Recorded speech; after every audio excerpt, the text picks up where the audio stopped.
अब मैं बीजेपी वालों के पास जाऊंगा, मेरे साथ राकेश त्रिपाठी है। राकेश जी बताइए क्या दिक्कत है आई लव मोहम्मद लिखने से? वो कह रही हैं आई लव गणेशा लिखी, हमें कोई दिक्कत नहीं है। आप आई लव मोहम्मद से आपको क्या दिक्कत हो गई? क्यों इतना आप लोगों ने वहां पर इशू खड़ा कर दिया? देखिए गौरव जी, क्या है ना कि झूठ के बाहर कोई पैर नहीं होते हैं, उसको कुछ लोग ऐसे ही ट्रेवल कराते हैं। आई लव मोहम्मद पर किसी को कोई आपत्ति नहीं है भारत के भीतर, लेकिन ऐसे ही कांग्रेस के नेता, ऐसे ही समाजवादी पार्टी के नेता, ऐसे ही वामपंथी गैंग इस प्रकार से इसको बढ़ाने का काम करते हैं कि आई लव मोहम्मद पर आपत्ति है। आपत्ति वहां बाराफात के जुलूस के नाम पर बैनर को फाड़ा गया, हिंसा की गई और उनके खिलाफ मुकदमा लिखा गया। अब जिन पर मुकदमा लिखा गया उन्होंने शेल्टर लेने का काम किया कि आई लव मोहम्मद के बोर्ड हटाने को लेकर के हम पर मुकदमा लिख दिया गया है। ये पूरी तरह से झूठ है। आई लव मोहम्मद पर किसी प्रकार की ना कोई रोक थी ना कोई रोक है, ये झूठ है। आई लव मोहम्मद का एक जो नहीं, लेकिन Rakesh Tripathi ji, UEN Jaipur is a perfect target for prospective students aspiring for good jobs, good education with future-ready skills. Rakesh Tripathi ji सुनिए, राकेश त्रिपाठी जी, बिना अनुमति राकेश त्रिपाठी जी, एक काउंटर क्वेश्चन है करके आपत्ति की गई। राकेश त्रिपाठी जी, एक काउंटर क्वेश्चन है। आई लव मोहम्मद पर अगर FIR नहीं हुई है, लेकिन आई लव मोहम्मद का वो बैनर वहां से शिफ्ट तो करवाया गया ना, तो क्यों करवाया गया अगर आपत्ति नहीं थी तो?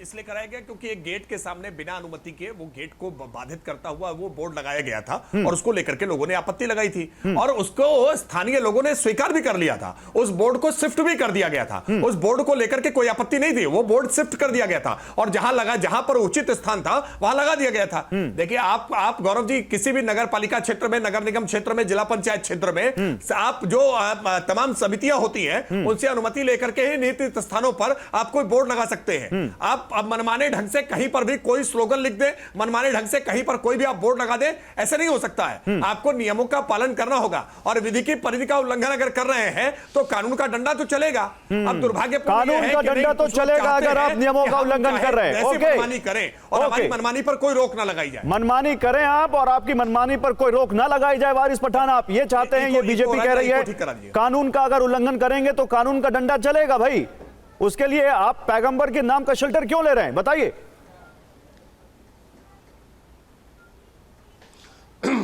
आई लव मोहम्मद सल्लल्लाहु अलैहि वसल्लम, आई लव मोहम्मद सल्लल्लाहु अलैहि वसल्लम, ये बोलने पर वारिस पठान पे 1 लाख FIR कर दो, मुझे फांसी पे चढ़ा दो, मुझे सूली पे चढ़ा दो, मैं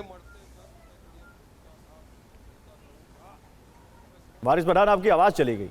आवाज नहीं आ रही वारिस पठान आपकी आवाज नहीं आ रही है। इनको रिकनेक्ट करिए PCR, वारिस पठान को रिकनेक्ट करिए। लेकिन बताइए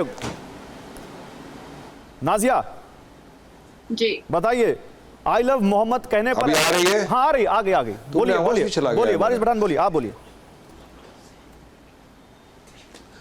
इको करवाते हैं उसको, आप बोलते रहिए, आप लाइव हैं इस वक्त, बोलिए।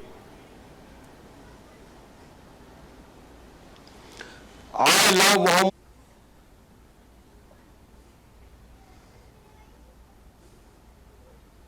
अच्छा ठीक है, आपकी ऑडियो में कुछ दिक्कत है। PCR मुझे कह रहा है। मैं मुमताज आलम रिजवी का एक ले लेता हूं रिएक्शन, फिर नाजिया आपके पास आता हूं। मुमताज आलम बताइए भाई, आई लव मोहम्मद के नाम पर तो FIR हुई नहीं है, ये क्यों इशू बनाया जा रहा है? पुलिस अधिकारी का मैंने ऑफिशियल स्टेटमेंट दिखाया, मेरे पास इस FIR है। देखिए FIR में भी लिखा है कि वो जो बैनर और फाड़े गए उसको लेकर FIR हुई है।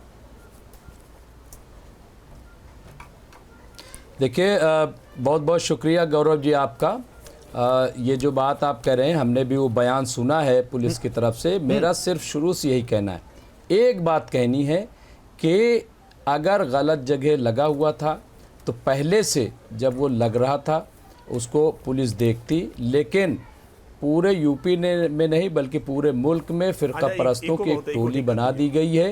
वो जा कर के वहाँ पे छेड़खानी करते हैं, वहाँ जा कर के वो झगड़ा करने का काम करते हैं और बाद में जा कर के वो पुलिस में जाते हैं और कहते हैं कि वहाँ से जाइए, उसको हटवाइए। इस तरह की चीज़ें जो हैं जो झगड़े का सबब बन रही हैं।